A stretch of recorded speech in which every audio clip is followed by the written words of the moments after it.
हो सर। नमस्कार, मैं हूं Dev Garg, vice president of the Indian rice exporters federation. भारतीय चावल निर्यात संघ 7,500 कंपनियों को रिप्रेजेंट करता है, जो देश का और विदेश का लगभग 40% पूरे ग्लोबल राइस ट्रेड को लीड करते हैं। आज हमारे देश के सामने, भारत के सामने एक बहुत बड़ी चुनौती है। जैसे आपको पता होगा कि इजराइल ईरान कॉन्फ्लिक्ट की वजह से हमारे चावल निर्यात के ऊपर असर आया है। ईरान भारत का तीसरा सबसे बड़ा ट्रेडिंग पार्टनर है चावल के मामले में, जिसमें पिछले साल के अगर फिगर्स की बात करें तो 2024-25 के अंदर ईरान ने लगभग भारत से 10 लाख टन के बराबर लगभग 7,600 करोड़ रुपए का चावल खरीदा था। और इस साल की अगर बात करें तो अभी तक केवल 2,500 करोड़ का चावल भारत से एक्सपोर्ट हुआ है और लगभग 3-3.5 लाख टन क्वांटिटी गई है। तो आज इस डिस्टर्बेंस होने की वजह से इंश्योरेंस कंपनीज, बैंक्स और कई ऐसे जो फाइनेंशियल इंस्टीट्यूशंस हैं जिसके के बेस के ऊपर ट्रेड प्रोग्रेस करता है, उन सारे इंस्टीट्यूशंस ने ट्रेड से हाथ खींच लिया है। और आज के दिन हमें आने वाले समय में उम्मीद नहीं है कि जब तक ये कॉन्फ्लिक्ट रिजॉल्व नहीं होता कि हम पिछले साल वाले फिगर्स को कैप्चर कर पाएंगे। अगर हम ये देश के लिए एक बहुत बड़ी चुनौती इसलिए है क्योंकि इस साल हम एक बहुत बड़े सरप्लस सिचुएशन को देख रहे हैं। भारत के पास इस समय 275 लाख टन चावल का सरप्लस स्टॉक है और आने वाले समय में भारत सरकार के अगर डाटा को देखा जाए तो ये उम्मीद है कि ये उत्पाद इस साल बढ़कर 400 लाख टन के सरप्लस तक पहुंच जाएगा। अगर हम एक्सपोर्ट फिगर्स की बात करें तो हमारा एक्सपोर्ट 25 से 26 मिलियन टन, मतलब 250 से 260 लाख टन के आसपास का हमारा एक्सपोर्ट है। और ये सिचुएशन होने की वजह से ये 250 से 260 लाख टन एक्सपोर्ट तक पहुंचना हमारे लिए एक बहुत बड़ी चुनौती रहने वाली है। तो आज के दिन हमारे सामने एक बहुत बड़ी ऐसी चुनौती है कि हम अपने चावल निर्यात को बढ़ाएं और जो ईरान इजराइल कॉन्फ्लिक्ट की वजह से जो हमारे एक्सपोर्ट फिगर्स के अंदर नुकसान होगा उसकी भरपाई किसी तरीके से करें। इसीलिए Indian rice exporter federation IREF ने भारत सरकार के साथ मिलकर एक नया इनिशिएटिव लॉन्च करा है, that is Bharat international rice conference, BIRC। BIRC दुनिया का सबसे बड़ी गैदरिंग होने वाली है राइस एक्सपोर्ट इकोसिस्टम की, जिसके अंदर लगभग 1,000 फॉरेन इंपोर्टर्स, 172 देश के एक वो हजार बायर्स जो सबसे ज़्यादा चावल निर्यात परचेज करते हैं, और लगभग 2,000 इंडिया से एक्सपोर्टर जो लगभग 80% चावल का निर्यात एक्सपोर्ट करते हैं, वो इसके अंदर पार्टिसिपेट करेंगे। 30-31 अक्टूबर नई दिल्ली में भारत मंडपम में इसका उद्घाटन होगा और ये इवेंट होगा कि जिसके अंदर हम पूरी दुनिया को ये दिखाएंगे कि आज भारत के पास चावल भरपूर क्वांटिटी के अंदर अवेलेबल है, सस्ते रेटों पे अवेलेबल है और अच्छी क्वालिटी अवेलेबल है। और वो भारत का चावल प्रिक्योर करे जिससे हमारे फार्मर्स को भी फ़ायदा हो और हमारी देश की इकोनॉमी पे इस कॉन्फ्लिक्ट का असर ना पड़े। सर जैसे कि बात करें फार्मर्स का इस टाइम क्या हाल चल रहा है। जहाँ तक देखिए फार्मर की बात करें तो जो पैडी 50-51 रुपए पर केजी के ऊपर इस ईरान इसराइल कॉन्फ्लिक्ट से पहले ट्रेड हो रही थी, जहाँ तक जो 1509 एक वैरायटी है जो ईरान ज़्यादातर एक्सपोर्ट होती है, उसका रेट 10 से 15% इस कॉन्फ्लिक्ट के बाद घट चुका है। वो 51-52 रुपए से घटकर 45 रुपए पर केजी के ऊपर वो क्वांटिटी आ गई है, जो एक बहुत ही चैलेंजिंग सिचुएशन है, बहुत डिस्टर्बिंग स्टैटिस्टिक है।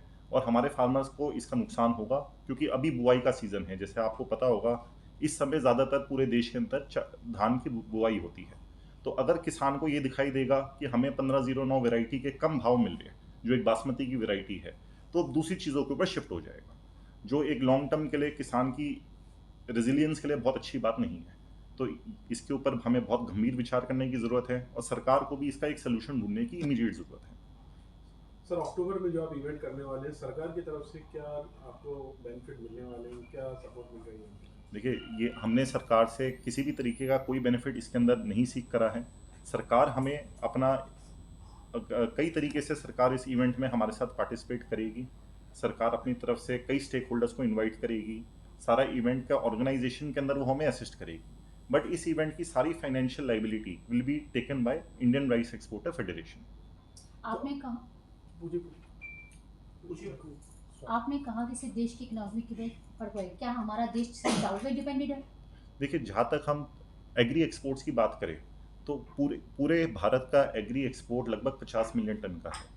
उसके अंदर चावल का जो शेयर है वो लगभग 50% है। तो जहाँ तक हम एग्री एक्सपोर्ट की फिगर्स की बात करें तो चावल एक बहुत महत्वपूर्ण पोजीशन लेता है भारत के एक्सपोर्ट फिगर्स के अंदर। और जहाँ तक प्रधानमंत्री जी का जो विजन है कि हम $2 ट्रिलियन एक्सपोर्ट इकोनॉमी बने, तो अगर चावल राइस एक्सपोर्ट सेक्टर से सपोर्ट नहीं मिलेगा तो ये 2 ट्रिलियन इकोनॉमी का सपना जो है वो काफ़ी दूर रह जाएगा। किसान जो आगे चावल अभी बुआई कर रहा है, आगे जो चावल की पैदावार होगी उसको कैसे मैनेज करेंगे, क्या करेंगे इस सिचुएशन को मैनेज करने के लिए? देखिए सर, किसान के पास दो उपाय होते हैं। जी। या तो सरकार एक एमएसपी देती है जिसमें non basmati rice PR-106, IR-64 ये धान किसान उगाता है, और चावल ये जो चावल इससे बनता है उसको वो सरकार को दे देता है। सरकार और हमारी जैसी जो ट्रेड बॉडीज़ है ये हमेशा कोशिश करती है कि किसान को हाई वैल्यू आइटम्स जैसे बासमती राइस के ऊपर शिफ्ट करा जाए, और वो जो सब्सिडी बेस्ड आइटम्स है उससे दूर जाए।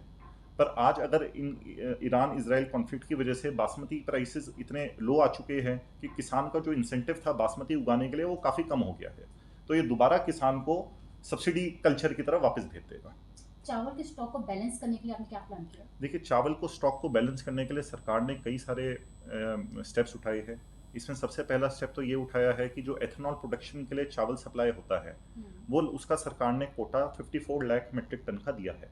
अभी तक 54 लाख मीट्रिक टन में से 14 लाख मीट्रिक टन ऑलरेडी उस कोटा के अंदर उठ चुका है, और आने वाले समय में उम्मीद है कि 54 लाख टन का कोटा पूरा उठ जाएगा।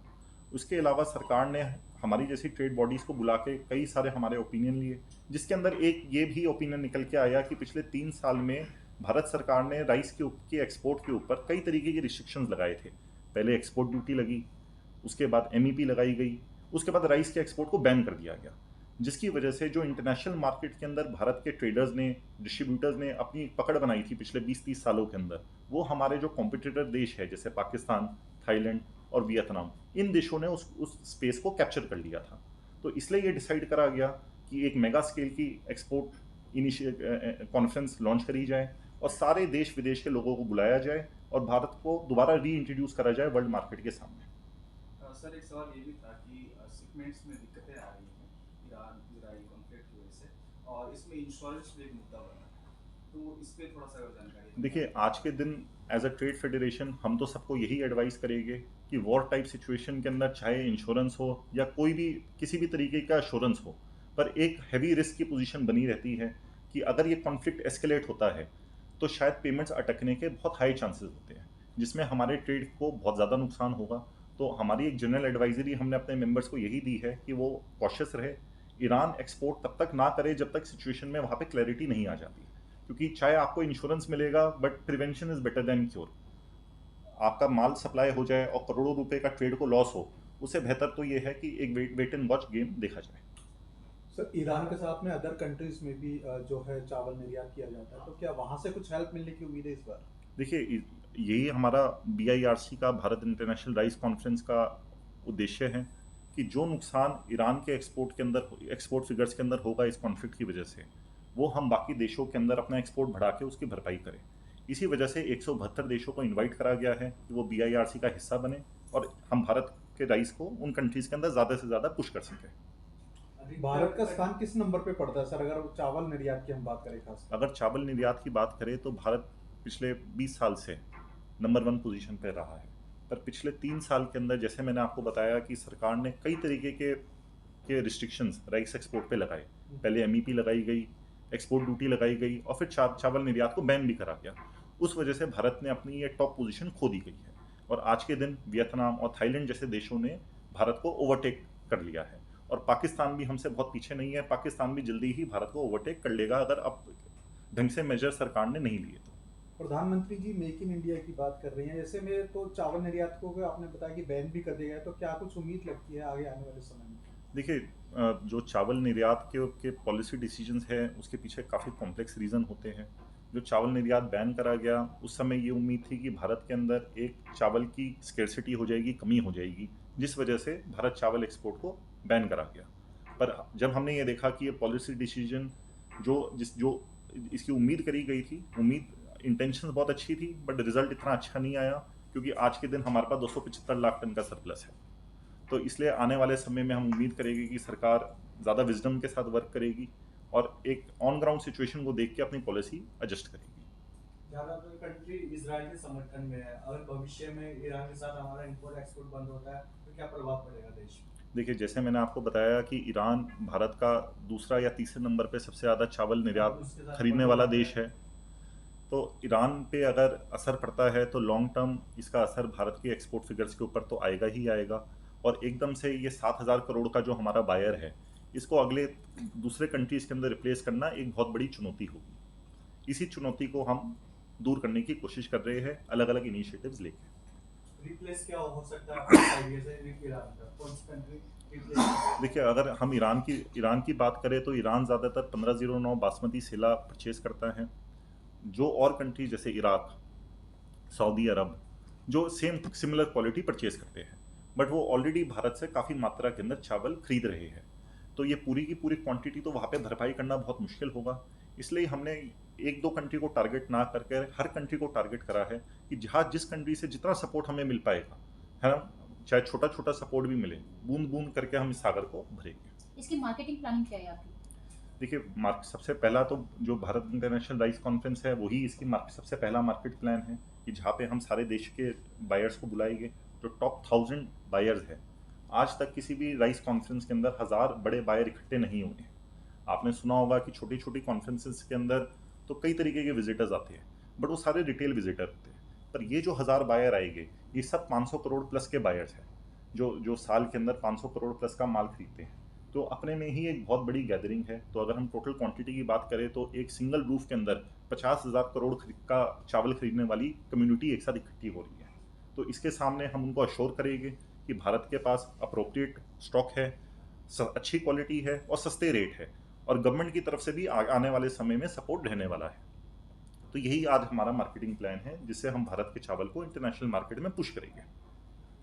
सर, भारतीय किसानों को क्या कहना चाहेंगे आप ऐसे में, जैसे कि आपने बताया कि बुआई का समय है और इस कन्फ्लिक्ट में वो चाहेंगे कि भाई वो चावल ना बोए, तो ऐसे में क्या आप चाहते हैं कि उनको बुआई के लिए पूरा ध्यान देना चाहिए ताकि उनकी जो परेशानियां भी होंगी उन्हें आप एज ए IREF दूर कर पाएंगे? देखिए, किसानों को मेरा एक ही मैसेज है कि वो मीडिया के अंदर जो न्यूज़ चल रही है और बासमती के जो चावल के रेट, धान के रेट कम हुए हैं, उससे वो घबराए ना, वो धान उगाते रहे। क्योंकि कई फार्मर ये अफवाहों को सुन के या डर की वजह से सब्सिडी कल्चर की तरफ वापस चले जाएंगे।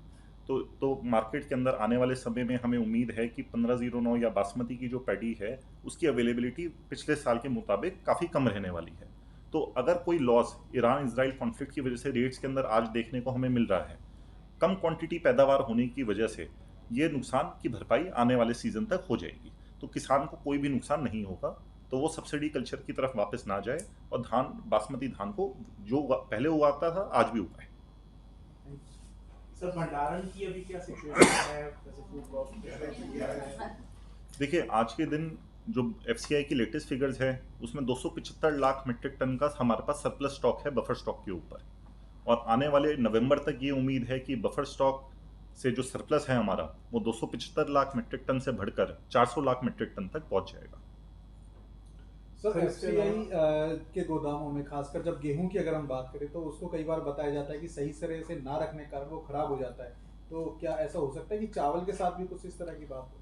देखिए, धान एक पेरिशेबल कमोडिटी है, जो चावल है पेरिशेबल कमोडिटी है। तो अगर स्टोरेज की कुछ कंडीशंस होती है, जैसे moisture, protection from sunlight, water, अगर इन सारी कंडीशंस को नहीं मीट करा जाता वेदर कंडीशंस की वजह से या वेयरहाउस के अंदर डैमेज की वजह से, तो चावल धान हर समय ख़राब भी होता है और कुछ मात्रा में तो खराबी आती ही आती है इतने बड़े सिस्टम के अंदर।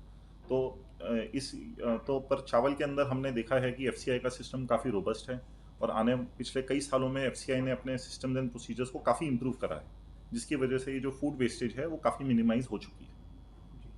सर, इसके अलावा योगा डे आने वाला है, इसकी भी कोई प्लानिंग चल रही है?